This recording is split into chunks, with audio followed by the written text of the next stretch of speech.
একটা অভিভাবক অর্গানাইজেশন যদি না থাকে, যে কি বলে গেছিল, একবারে তুমি অ্যাপেক্সে যাবা না, মেট্রোতে যাবা না, মেট্রোতে যাওয়ার আগে তার তলার পূর্ব শর্তগুলিকে রাখো, আম জনতার বাসটাকে ঠিক করো আগে, যেটার মধ্যে no cost, low cost but very effective.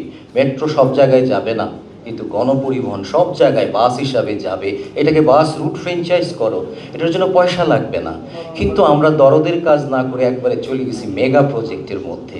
তাহলে যারা এই প্রজেক্টটাকে প্ল্যানিং কমিশনে বানালো, প্ল্যানিং কমিশনও কোনো প্ল্যান আর নাই, তাদের হাতেও সেই রিপোর্টটা নাই যে মেট্রো করতে গেলে তার আগের ধাপগুলি, ফুটপাথটাকে ফাংশনাল করতে হবে, সিগন্যালটাকে ফাংশনাল করতে হবে, সাইড ফ্রিকশনের জন্য যেই পার্কিং অ্যাক্টিভিটিটা হয় আনডিউ, সেইটাকে নিয়ন্ত্রণ করতে হবে।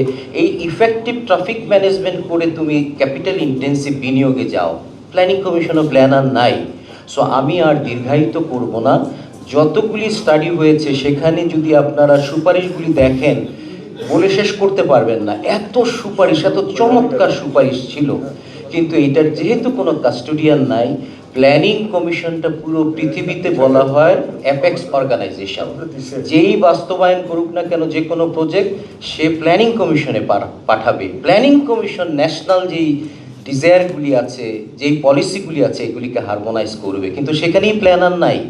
সো আপনারা এখান থেকে যতই সুপারিশমালা দেন, ফ্রাস্ট্রেশন করেন, ইনস্টিটিউশনাল রিফর্ম যদি না করেন, যে বাইরে প্ল্যানিং কমিশন মানি হলো ভেরি ভিশনারি কতগুলি লোক থাকে, প্রজেক্ট দেখলেই পরে বলে না এটা তো একটা খণ্ডিত প্রজেক্ট। ওদের স্বপ্ন পূরণে পাশে থাকতে পেরে আমরা গর্বিত।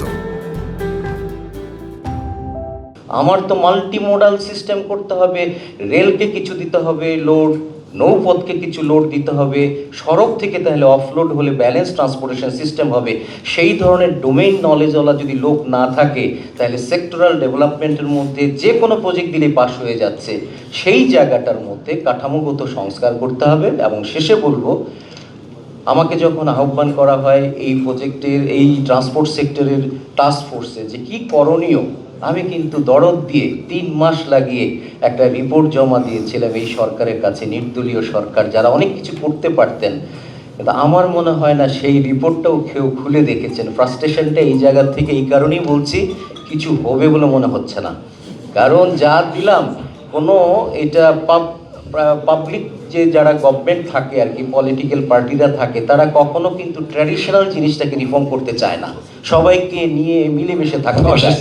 তো সেই হিসাবে আমি বলবো, আমরা যত্ন করে যে রিপোর্টগুলি দিয়েছি, এইটা ট্রান্সলেশনের আরম্ভটা করে দেওয়া উচিত, যে কিভাবে আমাদের স্ট্রাকচারাল রিফর্ম করতে হবে।